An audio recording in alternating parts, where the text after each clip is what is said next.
Hello, my name is Jameel Azher, and today we have an exclusive test drive of the Haval H9.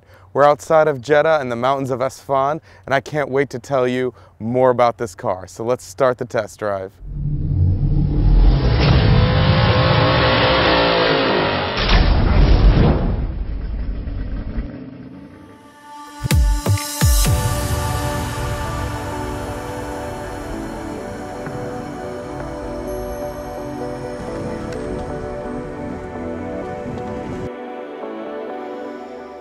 The car that we have today is the Haval H9. It's the largest SUV that Haval offers. It's a 7-seater and competes against the Changan CS95, the GAC GS8, and the Mitsubishi Pajero and Toyota Prado. I bet you may be asking yourself, why did we throw in the Toyota Prado with this group? The answer is because Haval is saying that the capabilities of the H9 when driving off-road is no match for any of the competition except for the Prado and the Pajero, because it was built using the body-on-frame method, which gives it strong capabilities off-road, not to mention the impressive 4x4 system. In order to ensure high-quality production, Haval decided to take components from the world's best suppliers around the world. So they imported most components and parts for their cars from global suppliers like electric systems from the German company Bosch in Delphi, engine from the Japanese company Mitsubishi, ignition systems from Bosch, transmissions from the German company ZF, which is the same transmission used in the Audi Q7 and A8, the turbos from the American company Borg-Warner, in addition to an R&D suspension and TRW brakes and air conditioning from Honeywell, not to mention other suppliers like Eaton and Denso. The dimensions of the Haval H9 are 485.6 centimeters in length, 192.6 centimeters in width, 190 centimeters in height, and the car sits at a wheelbase of 280 centimeters. We've made a quick comparison of the H9 and its competitors in terms of wheelbase, which will now be displayed in front of you.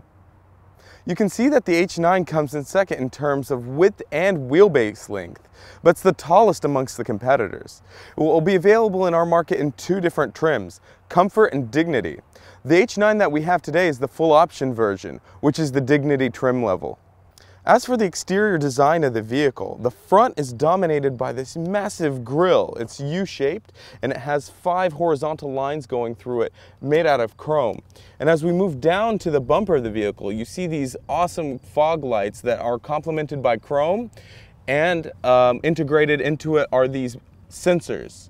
And as we move up to the hood has these 4 beautiful lines that make it look very aggressive, very muscular, along complemented with the inlets, which I think are also very cool looking. Overall, I think it's a very muscular design. The roof rack is chrome. The mirror lights up using a projector with a welcome message when you unlock the vehicle. The wheel size offered is only 18-inch.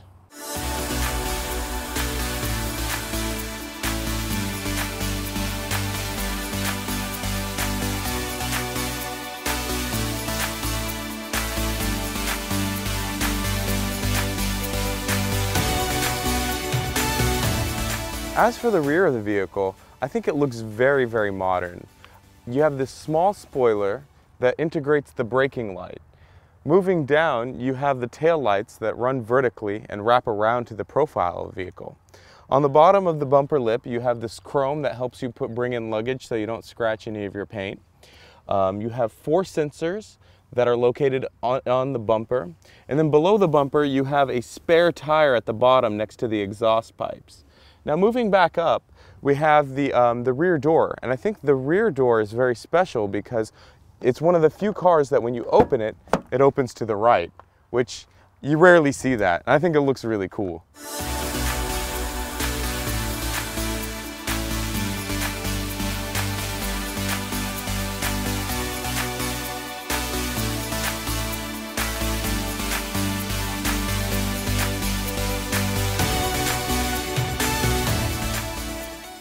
The trunk space when you lay down the 3rd row is 747 liters, and when you lay down the 2nd row, 1,557 liters. In the trunk of the vehicle, you also have this small flap And if you lift the flap, you have a small compartment and a place to store your jack in case of emergencies. On the inside of the trunk door, you have these two compartments. The first compartment storing your tools in case you need it in an emergency, and the second compartment has a first aid kit in case of anybody is injured in the vehicle. I would like to add, to make a true SUV, you need ground clearance. And the ground clearance for the Haval H9 is 225 millimeters. Under the hood, we have a 2.0 turbo engine that gives an output of 251 horsepower, and the maximum torque is 355 Newton meters. The transmission is a ZF 8-speed auto, 0 to 100 kilometers an hour in 9.5 seconds.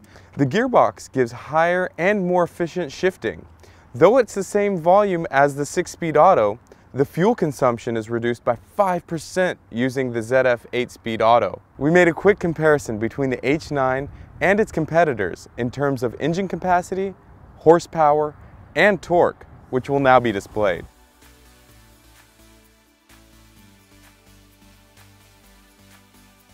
We made a quick comparison between the H9 and its competitors in terms of fuel economy, fuel tank capacity, and the type of fuel used for each car. It will now be displayed in front of you. According to SASO, the Saudi Arabian Standards Organization, it's rated at 11.3 kilometers per every liter, and the recommended fuel type is 95.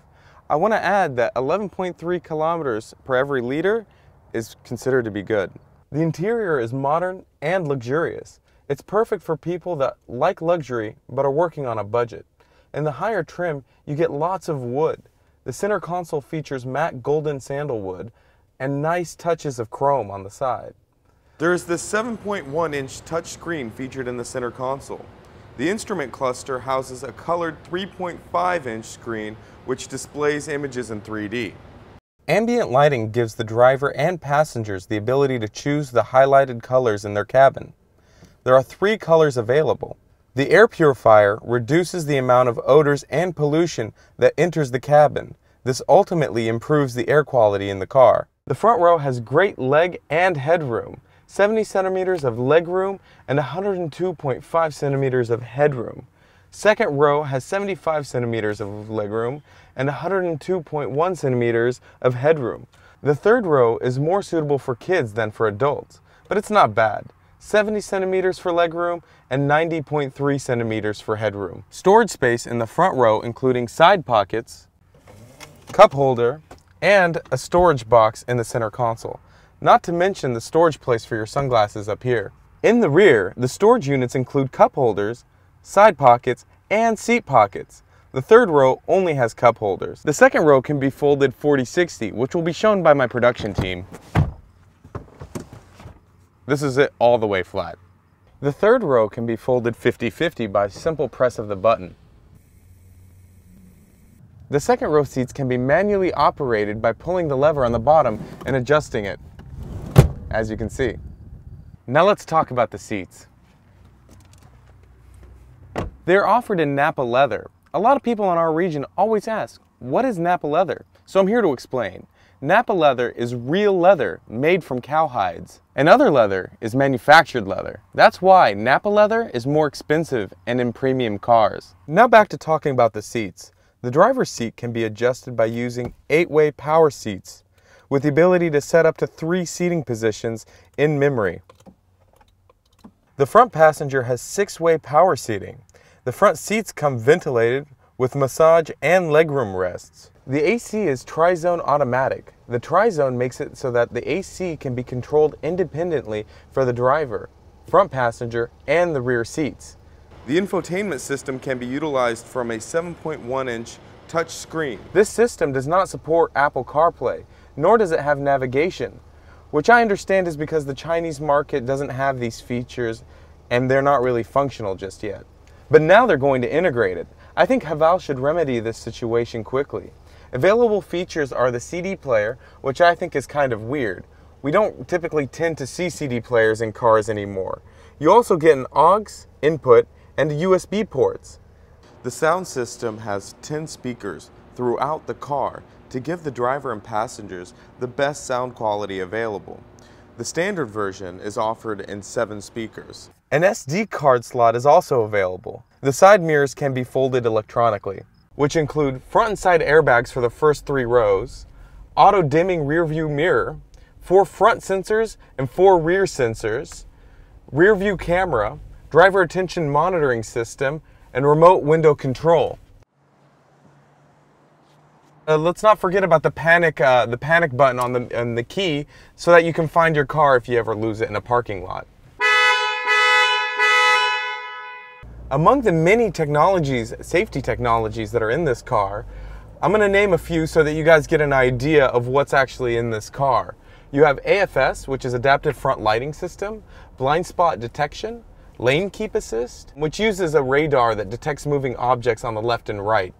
CTA, cross traffic alert, utilized by a radar sensor that detects moving objects behind the car or around the car, and lane departure warning. The Haval H9 has a whole host of technology features that I'm also going to add more to. You have a tire pressure monitoring system, ABS, assisted braking system, EBD, electronic brake force distribution, and TCS, traction control system. Now let's get to the fun part, the off-roading technologies. You have ESP, your electronic stability control, HAC, hill assist control, RMI, HDC, hill climb descent control, EDL, your electronic differential lock, and a smart electronic 4x4 system, which is your auto high, your 2 high, your 4 high, and your 4 low. Front collision warning system with an auto emergency braking system. You have 6 driving modes to enjoy your journey in the H9.